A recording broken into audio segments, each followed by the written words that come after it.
This video was made possible by Skillshare.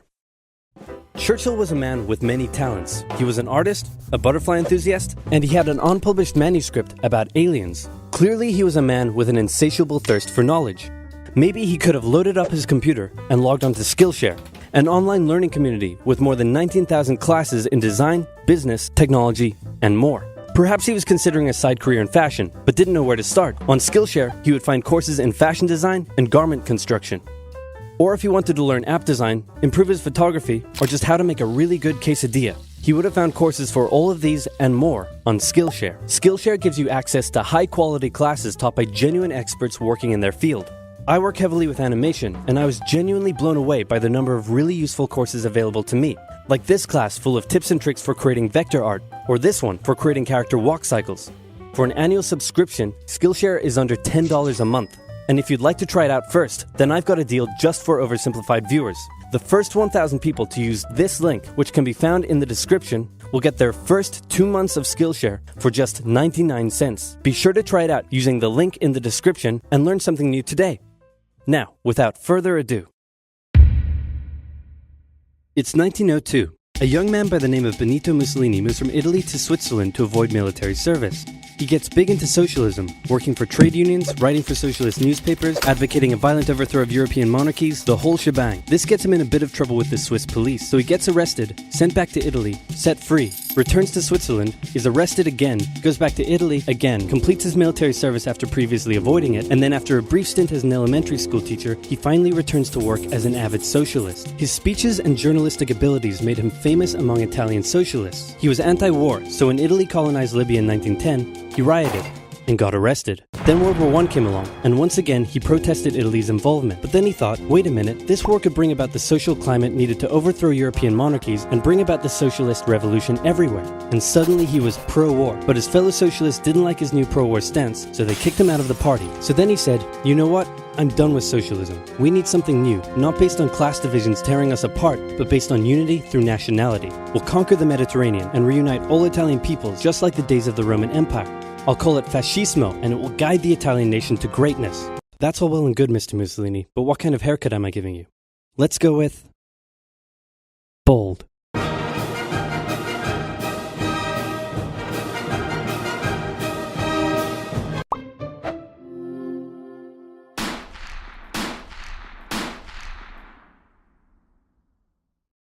Italy had been on the winner's side in World War I, and they hoped they were going to get a lot out of it, but in the end, they only got a little, and they felt cheated. On top of that, a bad economy and weak governments meant that the Italian people were a little unhappy. So when Mussolini came along and said that he could fix everything, his fascist movement gained a lot of support. In 1922, he went to the king and said, make me prime minister, or I'll make me prime minister. And the king said, you and what army?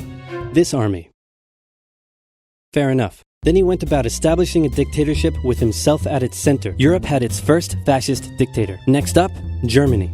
Germany had been on the loser's side, and they got absolutely wrecked by the Treaty of Versailles. They lost territory, had to demilitarize the Rhineland, had to reduce their army to just 100,000 men, couldn't have an air force, had to pay the Allies a huge amount of money that it didn't have, and a new rule was established that every Englishman withheld the right to walk into the center of Berlin, pick out any German they wanted, and spank the hell out of them. I made that last one up, but it helps you understand how all of this felt to Germans. On top of that, a bad economy and weak governments meant that when a small angry man with a silly mustache came along and said that he could fix everything, the German people loved it. Hitler had been a soldier during World War I, and he was crazy patriotic, and nobody was madder than him about Germany's humiliation. He helped start a new political party, and in 1923 attempted a march on Munich with his boys.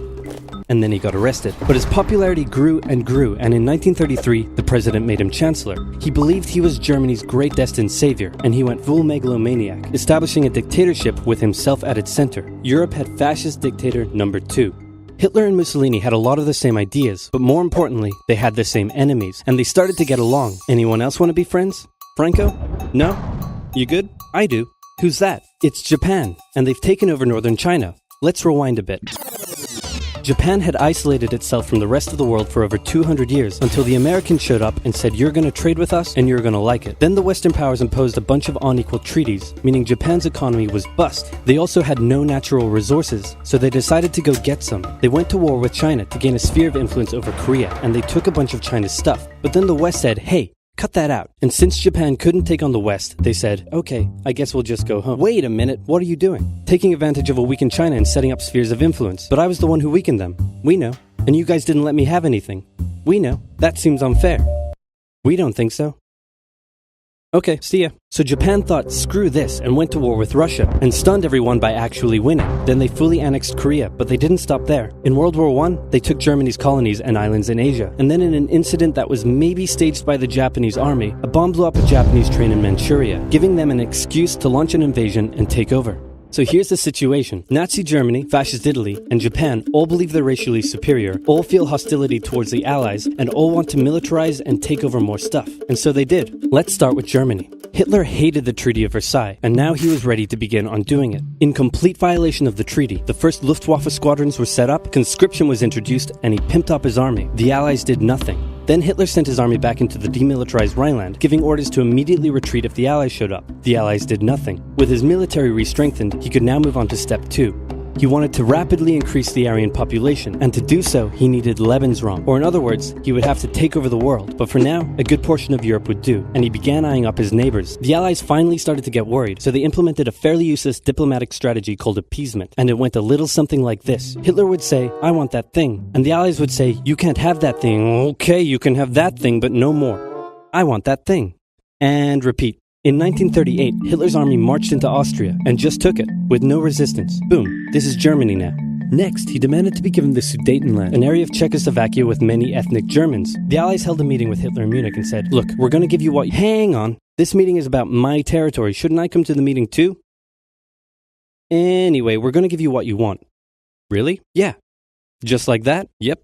What's the catch? Just sign this piece of paper promising you won't invade the rest of Czechoslovakia. Okay. Then Chamberlain returned home victorious, waving his signed piece of paper in the air, declaring crisis to be averted and the continuation of world peace, and we built a statue of Chamberlain in his honor, and every day on the 30th of September we celebrate Chamberlain Day. Hitler's invading the rest of Czechoslovakia. What? He's invading the rest of Czechoslovakia. Oh. You lied to me. What do you expect? I'm Hitler. Not to be outdone, Mussolini also wanted to get in on the action. He thought to himself, isn't there a not yet colonized nation somewhere which is so underdeveloped that the people would be defending themselves against our tanks with literal bows and arrows and wooden spears? Oh, there is? Fantastic. And so he took it. Italy also wanted to control the entrance to the Adriatic Sea, so they occupied Albania. Then, in another incident which was maybe staged by the Japanese, gunfire was exchanged by Japanese and Chinese troops at the Marco Polo Bridge, and the Japanese launched yet another invasion against China. They swept through Beijing and Shanghai, and then advanced through the Yangtze Valley to China's then capital, Nanking. It was here that saw the worst of Japan's shocking atrocities committed against the Chinese people. Back in Europe, Germany and Italy made their relationship status official by signing the Pact of Steel. Then, Hitler turned his eyes towards Poland and the hated Polish corridor, splitting Germany in two. At this point, the Allies really had to put their foot down, and they warned him that an invasion of Poland would mean war. Hitler had planned to continue his advance eastward, but he didn't want to end up fighting a war on two fronts. So for now, he made an alliance with Stalin, saying, how about we both invade Poland and split it between the two of us, and I definitely won't not refrain from not betraying you sometime in the future. Sounds good. This new alliance stunned the West.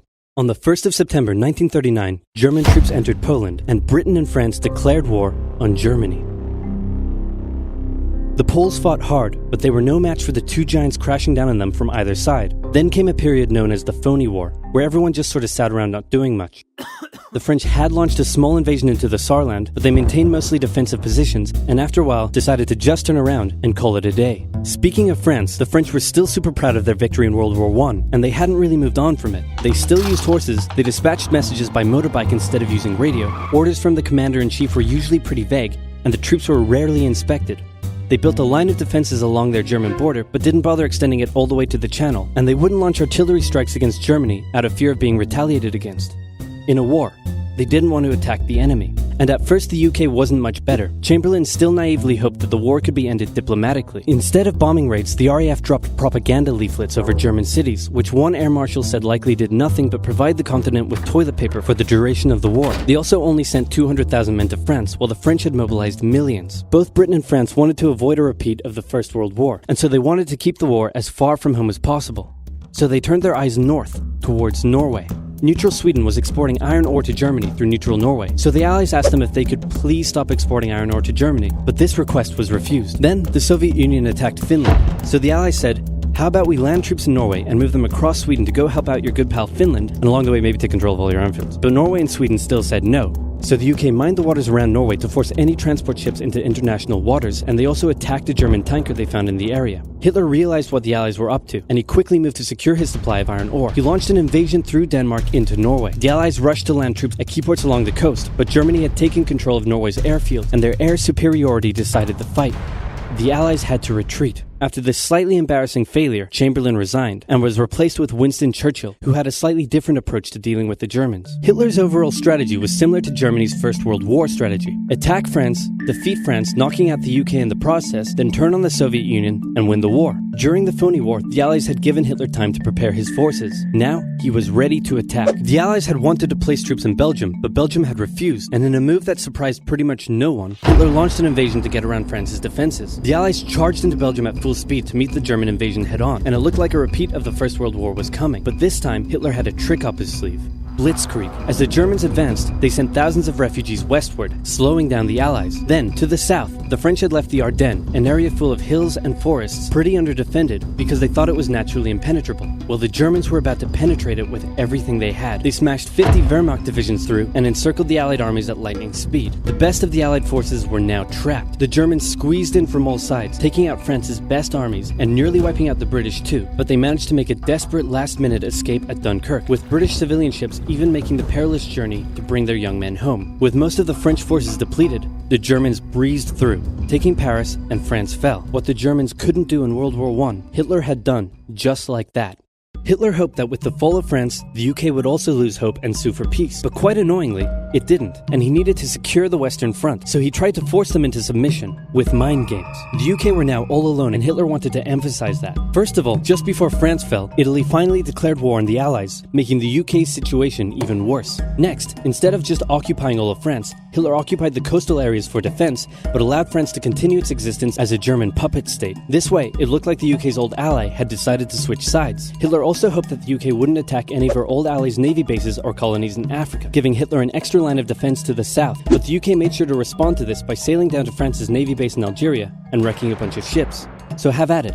Hitler then began laying down plans for an invasion of Great Britain. Before German troops could land on British soil, he would first need air and naval superiority across the Channel. Waves of German bombers came, while the completely outnumbered RAF worked bravely around the clock in an attempt to quell the German attacks. At first, the Luftwaffe targeted British ports and coastal facilities. Then it attacked RAF bases, crippling the RAF's ability to defend the nation. And it looked like Hitler's Great British invasion was coming. But then, Churchill ordered a small, pretty insignificant bombing raid over Berlin. It didn't do much damage, but Hitler was furious, and he immediately ordered the Luftwaffe to refocus its attacks on civilian targets in London. Children were sent off to the countryside away from their parents to avoid danger, and frequent trips to air raid shelters became a daily occurrence. But British morale held firm. Smiling, knitting, lounging casually, these people have balls of steel. This refocusing on London also gave the RAF breathing space to reorganize, so Hitler kind of shot himself in the foot there.